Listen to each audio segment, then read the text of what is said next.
नमस्कार, मैं हूं निवेदिता। भारत में कोरोना वायरस तेजी से पैर पसार रहा है। अब हर कोई कोरोना वायरस की चपेट में आने की आशंका से खौफ खा रहा है, क्योंकि बीमारी ही ऐसी है जो छूने और हवा से फैल रही है। हवा में सांस लेते हैं और पूरे दिन में न जाने कितने ही लोगों से मिलते हैं, तो फिर छूने से फैलने वाली बीमारी से बचें तो कैसे बचें? और सबसे बड़ी दिक्कत तो उन मासूमों के लिए है, उन छोटे बच्चों के लिए है जो समझते ही नहीं कि कोरोना है क्या, कैसे फैलता है ये और कैसे इससे बचा जा सकता है। ऐसे में छोटे बच्चों के माता पिता को कोरोना को लेकर अपनी जानकारी को दुरुस्त रखना चाहिए। तो सबसे पहले तो सवाल ये कि नोवेल कोरोना वायरस आखिर है क्या? तो ये एक वायरस ही है जो चीन के वुहान शहर से दुनिया भर में फैल रहा है। इसकी शुरुआत चीन के वुहान से ही हुई। इस वायरस की चपेट में आने से लोगों की प्रतिरोधक क्षमता कमजोर होने लगती है और जुकाम, सर्दी जैसे आम लक्षण दिखाई देने लगते हैं। फिर बच्चों के माता पिता को ये भी जानना जरूरी है कि ये वायरस फैलता कैसे है, क्योंकि जब माता पिता को जानकारी होगी तभी तो वो अपने बच्चों को इसके बारे में बता पाएंगे। तो जब सवाल हो इसके फैलने का, तो ये वायरस संक्रमित व्यक्ति के सीधे संपर्क में आने से फैलता है। खांसने और छींकने से सबसे ज्यादा फैलता है। इसके अलावा अगर संक्रमित व्यक्ति ने किसी सामान को छुआ है और वही सामान आप छू लेते हैं, तो फिर आप में कोरोना वायरस आने की आशंका कई गुना बढ़ जाती है। अगर कोई स्वस्थ व्यक्ति संक्रमित व्यक्ति के छुए सामान को छू ले, तो वो कोरोना वायरस की चपेट में जल्द आ सकता है। फिर पेरेंट्स को अपने बच्चों का इस वक्त बहुत ज्यादा ख्याल रखने की जरूरत है।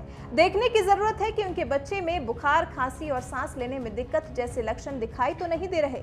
कई केस में तो सांस लेने में भी दिक्कत बताई जाती है। हालांकि बहुत कम केसेस ऐसे हैं जब कोरोना वायरस की चपेट में आकर व्यक्ति अकस्मात बेहोश हो जाता है, क्योंकि इसके लक्षण ही इतने आम हैं कि पेरेंट्स समझना ही नहीं चाहते कि ये कोरोना भी हो सकता है। तो सबसे पहले तो अपने बच्चे पर, उसकी गतिविधियों पर, उसको हो रही परेशानियों पर पेरेंट्स विशेष ध्यान दें। उसके बाद इस खतरे से अपने बच्चों को आप कैसे बचा सकते हैं, तो इसके लिए सभी को कुछ सावधानियां बरतनी चाहिए। अपने हाथों को समय समय पर धोते रहना चाहिए। कोशिश करिए कि चेहरे को भी ज्यादा बार धो पाएं। अल्कोहल बेस्ड हैंड रब के जरिए भी हाथों को धोएं। मुंह और नाक को भी मास्क से हमेशा ढक कर रखें। खांसते और छींकते समय टिश्यू का इस्तेमाल करें। सर्दी खांसी के लक्षण वाले लोगों से दूरी बनाए रखें। अगर बच्चे को सर्दी, खांसी या बुखार हो गया है तो तुरंत डॉक्टर के पास लेकर जाएं। अब मेडिकल मास्क की जरूरत के बारे में भी बात कर लेते हैं। तो ये मेडिकल मास्क कोरोना वायरस की चपेट में आने से आपको बचा सकते हैं। अगर आपको कोरोना वायरस का शिकार नहीं होना, तो कहीं भी बाहर निकलने पर आपको मेडिकल मास्क पहनना ही है, जिससे कि आपके डायरेक्ट कांटेक्ट में कोई ना आ सके। और अगर आपके मुंह और नाक ढके रहेंगे तो आपको कोरोना नहीं होगा और आप सुरक्षित रहेंगे। सवाल ये भी हो सकता है कि बच्चों के और गर्भवती महिलाओं के इसके चपेट में आने की आशंका कितनी ज्यादा है। तो इस पर अभी कुछ कह पाना मुश्किल है, क्योंकि बच्चों में अभी कोरोना के चपेट में आने के केसेस बहुत कम ही देखने को मिले हैं। गर्भवती महिलाओं में संक्रमण को लेकर अभी तक चिकित्सकों ने कोई जानकारी साझा नहीं की है, लेकिन एहतियात बरतना जरूरी है। तो आपका बच्चा नन्ही सी जान है, तो उसको मास्क पहनाएं और बाकी चीजों का भी विशेष ध्यान रखें। बाकी गर्भवती महिला को तो एक नहीं बल्कि दो जिंदगियों का ध्यान रखना है, तो विशेष सावधानी बरतें और सभी बातों को अच्छे से फॉलो करें। संक्रमित व्यक्ति की चपेट में बिल्कुल ना आए। बाकी डॉक्टर्स का कहना है कि बच्चों में कोरोना को लेकर भरोसा होना बहुत जरूरी है। पेरेंट्स को बच्चों से इस बारे में बात करनी होगी। बच्चों को कोरोना के बारे में सब कुछ बताना होगा। साथ ही बच्चों को जीने के लिए आशावादी बनाना होगा। और क्योंकि बच्चों में किसी भी चीज को जानने के लिए जिज्ञासा बहुत ज्यादा होती है, वो सवाल पूछते हैं, एक दूसरे को छूते हैं, खाने पीने की चीजों को भी शेयर करते हैं, तो बच्चे संक्रमण फैलाने का एक बहुत बड़ा जरिया भी हो सकते हैं। इसलिए बच्चों को इस बारे में सिखाना किसी भी माता पिता के लिए बहुत ज्यादा जरूरी है।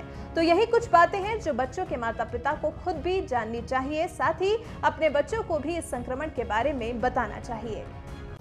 साथियों, अभी हमने आज सुबह 11 बजे जो हमारे दिल्ली सरकार के ऑफिसर्स हैं और दिल्ली में जो कॉरपोरेशन के ऑफिशियल्स हैं और दिल्ली सरकार के मंत्री, उनको यहाँ पर बुलाया था, क्योंकि जैसा हमने आपको बताया था कि कल एक दिल्ली में भी केस आया।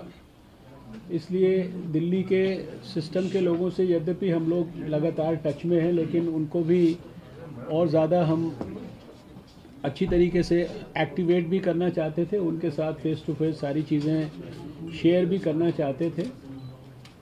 तो विस्तार से उनके सामने हमने जो देश में अभी तक की डेवलपमेंट्स हैं, जो भारत सरकार 17 जनवरी ऑनवर्ड्स लगातार सारे देश भर में कर रही है, और अभी तक जो भी केसेस वगैरह यहाँ पर आए हैं उनके बारे में चर्चा की है। दिल्ली सरकार से भी हमने अनुरोध किया है कि अपने सभी अस्पतालों में एंटिसिपेट करके कि अगर कल को केसेस इत्यादि की संख्या किसी भी कारण से बढ़ती है या आइसोलेशन इत्यादि के लिए हमें सस्पेक्टेड लोगों को भी प्रॉपर फैसिलिटीज़ में आइसोलेट करने की ज़रूरत पड़ती है, तो वो भी अपने सभी अस्पतालों में अच्छी क्वालिटी की जो आइसोलेशन की फैसिलिटीज़, आइसोलेशन के वार्ड्स, उनको तुरंत डेवलप कर लें। यद्यपि ये इंस्ट्रक्शन तो हमने उनको सारे देश के अस्पतालों को पहले भी दी हुई है, और पीछे हमारे विभाग के जॉइंट सेक्रेटरी लेवल के ऑफिसर्स को हमने लास्ट वीक आपको बताया था, हमने सारे देश भर में उनको भेजा था, और वो 2 दिन पहले सारे देश में हर स्टेट्स में लगभग विज़िट करके जो वहाँ पर फैसिलिटीज़ क्रिएट की गई हैं एंटिसिपेशन में आगे अगर कोई हमें ज़रूरत पड़ती है, और एयरपोर्ट्स पर वो सारी की सारी वो देखकर वापस आए हैं। जहाँ भी उनको कोई भी सजेशन देना था, इम्प्रूवमेंट की गुंजाइश थी, वो सारा कुछ वो करके आए हैं। और ये सारी बातें दिल्ली में अभी हमने आज दिल्ली के अधिकारियों से, जो खासकर अभी कोई भी केस आता है तो अब कम्युनिटी के अंदर उसको आगे स्प्रेड ना हो, उसको कंटेन करने के लिए जो क्लस्टर अप्रोच होती है, जिसमें एक 3 किलोमीटर के दायरे के अंदर कोशिश की जाती है कि एक एक घर के अंदर हम जाकर सबसे संपर्क करें। जैसे अभी जो कल 2 केसेस दिल्ली और तेलंगाना के अंदर रिपोर्ट हुए थे, तो दिल्ली के केस की जब हम लोगों ने कॉन्टैक्ट ट्रेसिंग्स वगैरह की, लगभग शायद 66 के करीब लोगों के कॉन्टैक्ट्स ट्रेस किए गए जो दिल्ली का केस था। तो उसमें दिल्ली में जो केस था दत्ता, जो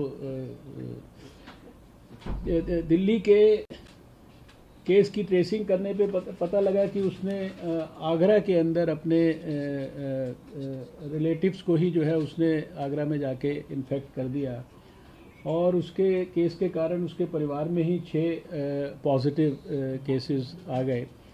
तो आगरा के अंदर जो है उसके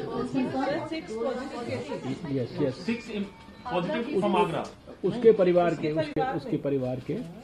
तो आप एक बार सुन लीजिए मेरी बात, उसके बाद कोई आपके मन में बात होगा तो, क्योंकि एक चीज़ का फ्लो टूट जाता है ना, बीच में आप डिस्टर्ब करेंगे तो what I am trying to emphasise. तो फिर उसके बाद वहाँ के जो ऑफिशियल्स के साथ कोऑर्डिनेशन करके हम लोगों ने उसके आसपास के जो 3 किलोमीटर्स के डायमीटर में एक एक घर में, बिकॉज दैट इज़ द इस तरह की चीज़ों में जो क्लस्टर के अंदर कम्युनिटी में चीज़ें स्प्रेड ना हो, that is the way to actually take it forward. वरना तो जिससे कोई संपर्क करता जाएगा, जब तक आपको पता लगेगा कि ये भी हो सकता है और आप उसको आइसोलेट करेंगे, उसके पहले वो बहुत लोगों को इन्फेक्ट कर सकता है। तो that is what we have actually emphasized everything before the Delhi government also।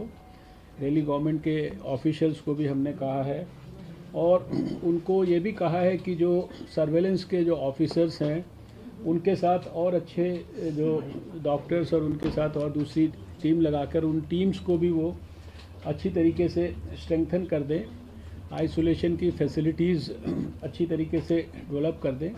और लगातार भारत सरकार की जो रैपिड रिस्पांस टीम्स हैं हमारी जो है, क्योंकि रैपिड रिस्पांस टीम तो ट्रिगर कर सकती है, एक्शन को इनिशिएट कर सकती है सारे देश के अंदर, तो स्टेट गवर्नमेंट्स को ही जो है they have to take charge of the whole situation.